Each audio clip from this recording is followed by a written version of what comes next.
Finansai. Kaip patobulinti finansus?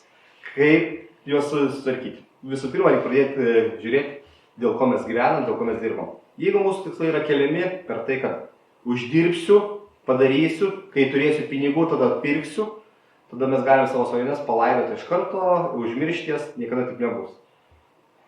Dabar įsivaizduokit, kas nors jūsų paprašys nuvažiuoti kažkur, kažką paimti ir nuvežti. Tiesiog. Jūs žinot, kad patirsit išlaidą, žinot, kad kažką padarysit, bet už tai nieko negausit. Ar jūs dėl to labai stengsitės?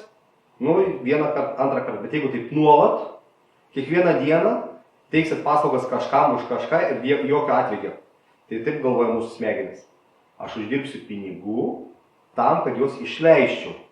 Tai tada aš vėl eisiu dirbti tam, kad padaryti darbą, padaryti rezultatą, kurio aš niekada neturėsiu.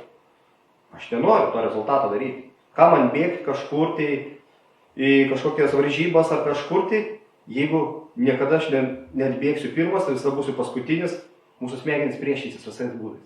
Taigi, pradedant kalbėti apie pinigus, visų pirma mes turim pakeisti mąstymą. Mes dirbam ne dėl pinigų, o dėl to, ką mes uždirbsim. Dėl namo, dėl mašinos, dėl kitų dalykų arba kurių kažkokią veiklą, kuri man duos tą rezultatą. Visas fokusas turi būti į galutinį produktą. Nes pasakymas tikrai girdėjom, oi, kai turėsiu pinigų, tada galėsiu padaryti tą ir tą. Dažniausiai tų pinigų tai žmonės ir neturi, nes jų fokusas yra ne ten. O kalbant apie tai, kaip man patobulinti finansinę pusę, jeigu aš joje esu nepatenkintas, kiekvienas iš mūsų gali investuoti. Investavimas tai yra labai platu, galim sakyti, ne man.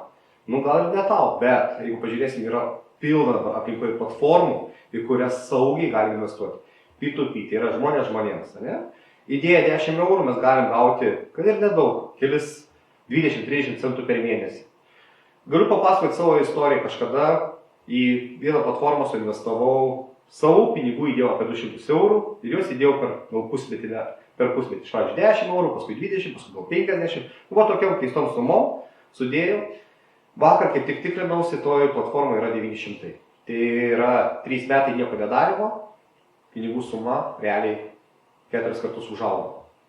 Kiekvienas mes galim kas mėnesį investuoti, kad ir po 1 eurą į platformas, į akcijas. Lietuvos bankai, kurie kaip bebūtų keisti, daug kas nepasitenkina jais, bet turi galimybę atidaryti investavimo sąskaitą ir nusipirkim po 1 akciją tų pačių lietuviškų įmonių. Kai kurios moka dividendus išmoka ir akcijos vertė kyla. Akcijos kai kurios kainuoja ten ir eurą, ir 2, galim nusipirkti ir dalį akcijos. Nereikia kažkokių didelių stebuklų, nereikia kažkokio, bet tai bus pirmi žingsniai į investavimą.